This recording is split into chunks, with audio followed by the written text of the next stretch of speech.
So today is June 29th, 2022. And a year ago, on June 29th, 2021, this person, my absolute love of my life, was killed at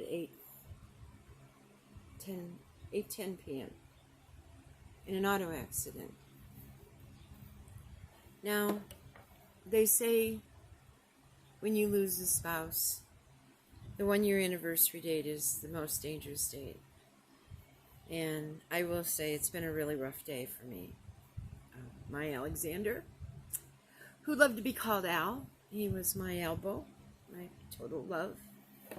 And this is what he looked like about a day or two before he was killed. This is what my sweetheart looked like.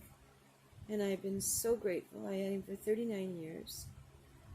And I don't have any way to even explain the impact the loss of him is. I mean, it's just one of those incredible things that I can't even explain it anymore, because people tell me, oh, it's been a year, just get over it.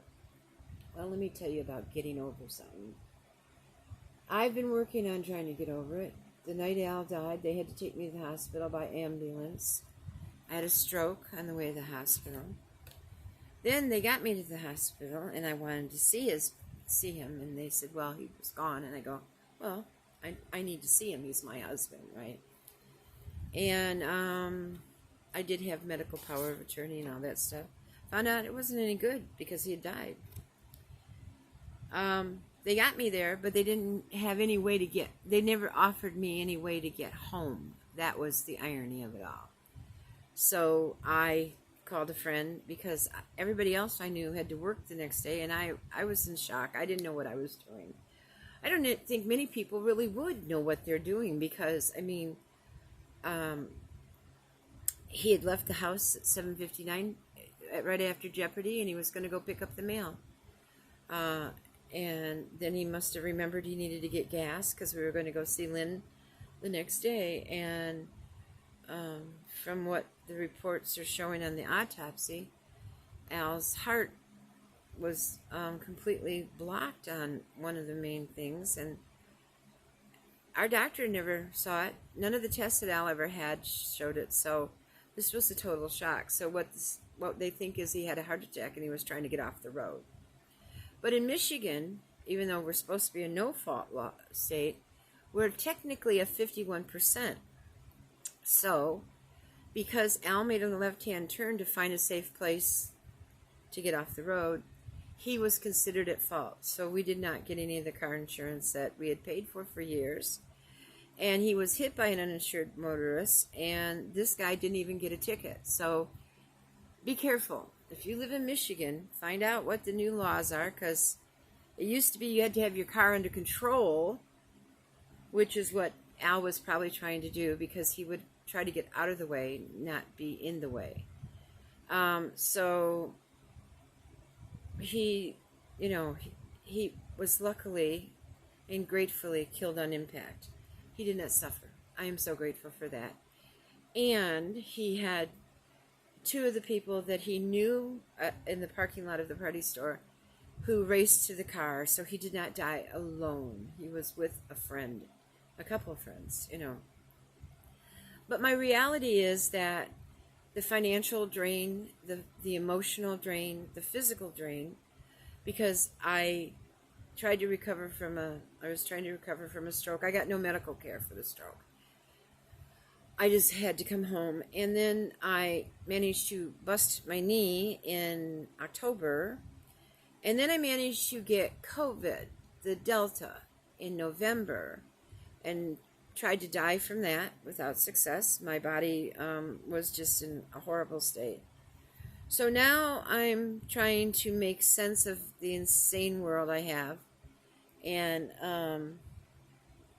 I have to say, I'm so grateful for my little girls here. My little Foster and my little Georgie have helped me in many ways.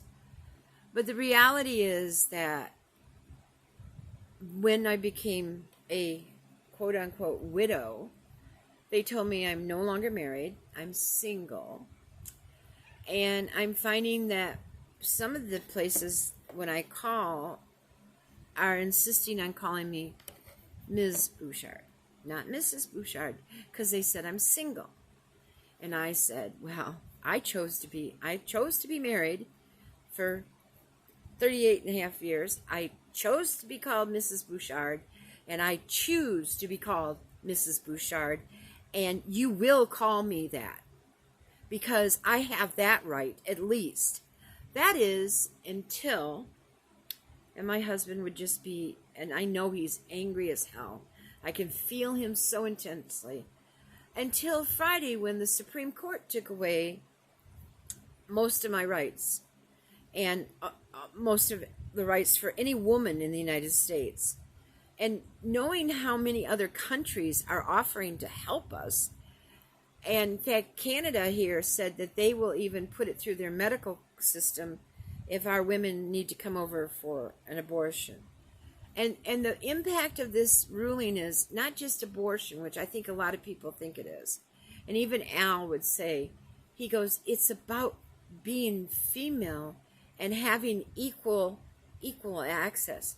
My husband was one of the greatest feminists you could ever ask for. He felt that everybody should be equal.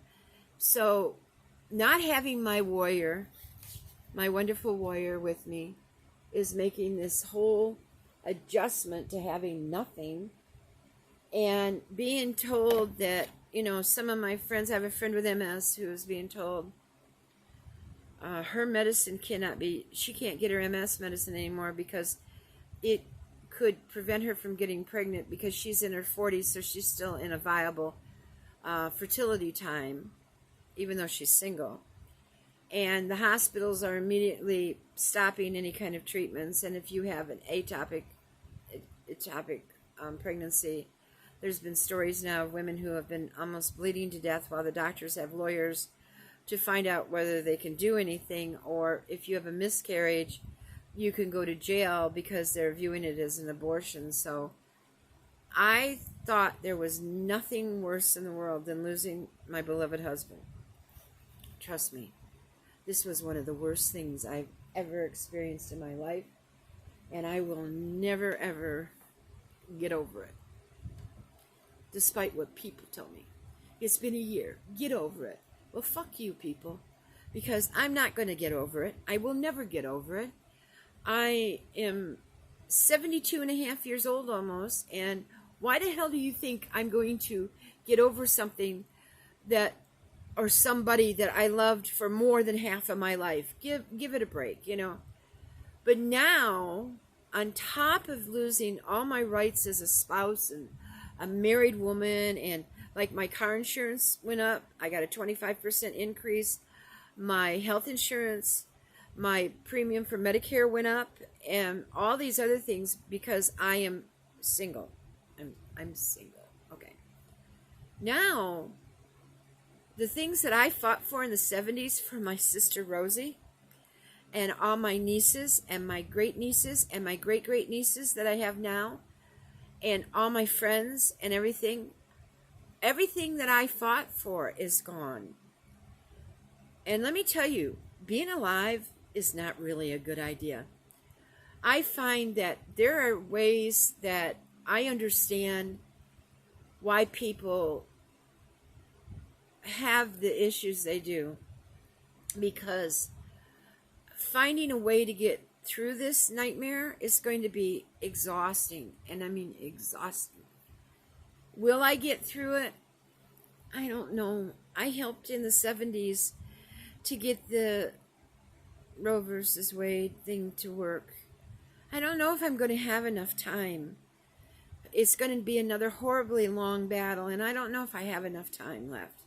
But I do know that thanks to the love of my husband, Alexander Jonathan Lee, my wonderful Alexander Jonathan Lee Bouchard, who I love so much, I mean, thanks to this man and all the support he's always given me, and all the support he'll still give me, I am going to keep fighting. And if people don't like it, tough shit.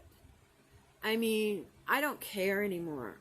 I have, I have put my flag in upside down because this nation is in danger.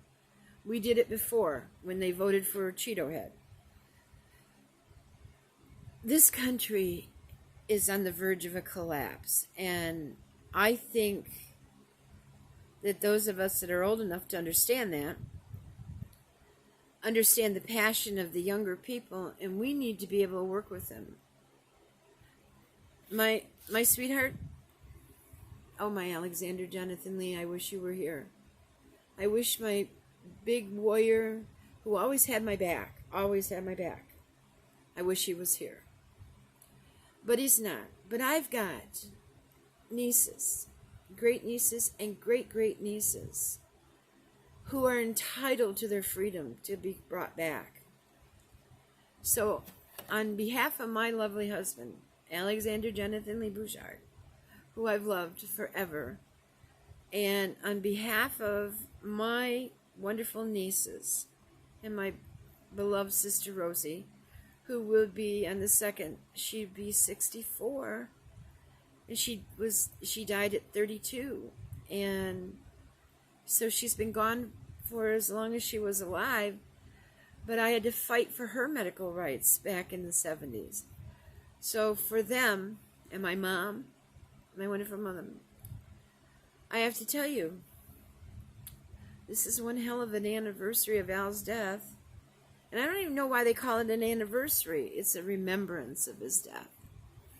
I can only hope for some kind of safe solutions for women again. I can only hope. Bye.